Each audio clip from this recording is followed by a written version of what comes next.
शुक्रवार पूर्वतन मुख्यमंत्री तथा बीजेडी सुप्रीमो नवीन पट्टनायक निजर अस्त्रोपचार पर मुंबईर कोकिलाबेन धीरुभाई अंबानी हॉस्पिटल को चिकित्सा जाइथिले। सही समय भुवनेश्वर नवीन निवास ठारू एयरपोर्ट पर्यंत पूर्वतन मुख्यमंत्री नवीन पट्टनायक को देखा निमंते प्रबल भिड़ जमिथिला। शुक्रवार भुवनेश्वर मुंबई अभिमुखे बाहरी बेले आज नवीन पट्टनायक सफल अस्त्रोपचार होइछि। आउ अस्त्रोपचार किभଳି सुरखुरुरे हेबा सह सुस्थ होई पुणी ओडिशा को शीघ्र फेरिबे सेनी आज गंजाम जिलार अधिष्ठात्री देवी मां तारातारिणी निकटरे प्रार्थना करी सामूहिक दीपदान करथिले खलिकोट निर्वाचन मंडली पुरुषोत्तमपुर बीजेडी कर्मी।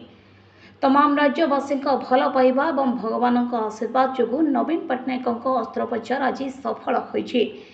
आज आमर पूर्वतन मुख्यमंत्री दलर सभापति 4.5 कोटी जनमानसर नेता माननीय मुख्यमंत्री पूर्वतन मुख्यमंत्री से आम आज आसीचु माँ तारा तारिणी पीठटारे देह जो असुस्थ अच्छी बम्बई ठारे चिकित्सित होती से माननीय पूर्वतन मुख्यमंत्री आशु आरोग्य आज तारा तारिणी मंदिर बाड़े आम दीप प्रज्वलन करमी सुस्थ है भलरे आसवे केमी 4.5 कोटी जनमानस लोक मानकर सेवा करेंगे।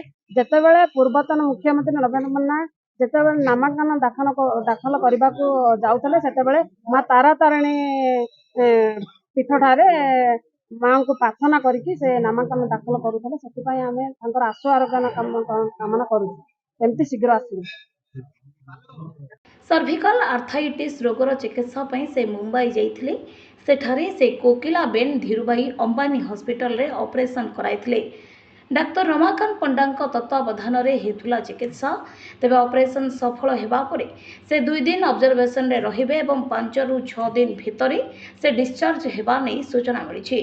से मुंबई जिबा परठारु ओडिशा समेत दिल्ली रे मध्य विभिन्न मंदिर रे तांको पई चलीथिला पूजा अर्चना। नवीन का आशु आरोग्य कामना करी बीजेडी कर्मी माने दीपदान करथिले।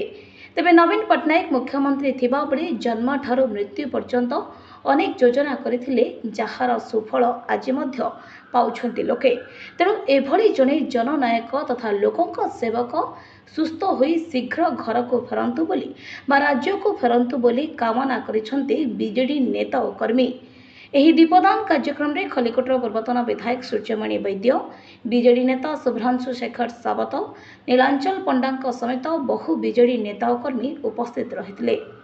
आमर माननीय पूर्वतन मुख्यमंत्री तथा ओडिशार जननायक नेता आम बीजेडी सभापति माननीय नवीन पट्टनायक आज स्वास्थ्य खराब थिबा जोगु से बॉम्बे कोकिलाबेन हॉस्पिटल रे चिकित्सित होउचंती।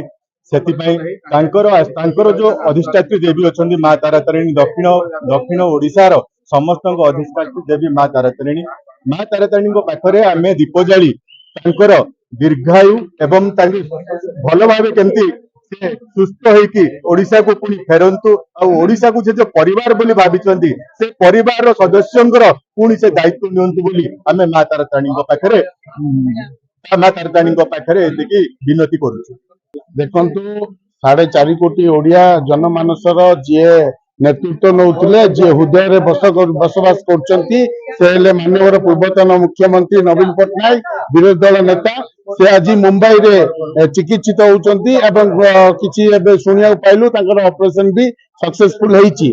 तेनु मां को पाखु आमे आस्तिलु दीप लगेबा पई एवं आपण माने जानि थिबे मां तारातारिणी को आशीर्वाद रे माननीय मुख्यमंत्री आज तारातारिणी मंदिर में उन्नतीकरण करछंती जोड़ा कि केही भी करि पार नथिले माननीय पूर्वतन मुख्यमंत्री करिकि देखैछंती एवं से जेबे भी गंजाम आसंती प्रथमे मां को आशीर्वाद नहीं जाती। तेणु आम समस्त आज गंजाम जिलार युव छात्र एवं पुरुषोत्तमपुर ब्लॉक खलिकोट निर्वाचन मंडल समस्त जनसाधारण आसते मां को दीप लगे आशु आरोग्य कामना कर से केमती दीर्घायु हूँ सारा ओडिशा रे पुणी से लोकों को सेवा जोगे था आम मां पाखे प्रार्थना कर। ब्रह्मपुर गोपाल कृष्ण रेड्डी रिपोर्ट गंजाम समाचार।